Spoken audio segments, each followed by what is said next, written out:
Македонија сериозно треба да ја разгледа понудата за фазно приклучување кон Европската Унија и да влезе во разговори за истата, не преку класично и брзо полноправно членство, туку преку постепено вклучување во европските политики и институции. Ова е ставот на потпредседателот на Собранието Антонио Милошовски, откако Франција и Германија отворено признаа дека Унијата во моментов нема голем апетит за примање на земјите кандидати. Милошовски смета дека тоа е добра можност, но само како еден преоден период до полноправно членство, кога за тоа ќе се создадат политички услови во самата Европска Унија. Може на некого тоа да му се допаѓа или да не му се допаѓа, но ја цениме искреноста и на Франција и на Германија што ја соопштија реалната состојба внатре во Европската Унија, која што трае можеби во последниве 7-8 години, дека апетитот за нови полноправни членки со целосни права и обврски, право на вето, гласање и слично, не е толку голем како што бил пред 13 или 15 години,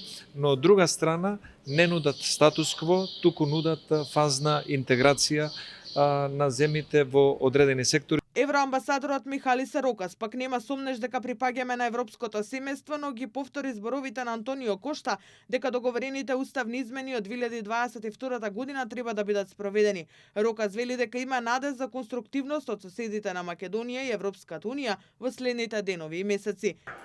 Работиме доста активно со цел неопходните услови да се исполнат и да одиме напред. Најважно е да во меѓувреме да имаме доверба и се надевам дека нашите соседи заедно со Европската Унија ќе бидат доста конструктивни во наредните денови и месеци. Билатералните прашања не смеат да стојат на патот на интеграцијата во Европската Унија. Според Елена Милош од Хрватското собрание, Македонија претрпе многу билатерални проблеми и блокади и како што вели многу пати кон нас биле направени многу неправди. Милош вели дека добар е предлогот на Франција и Германија, но секако крајната цел е полноправно членство во Унијата.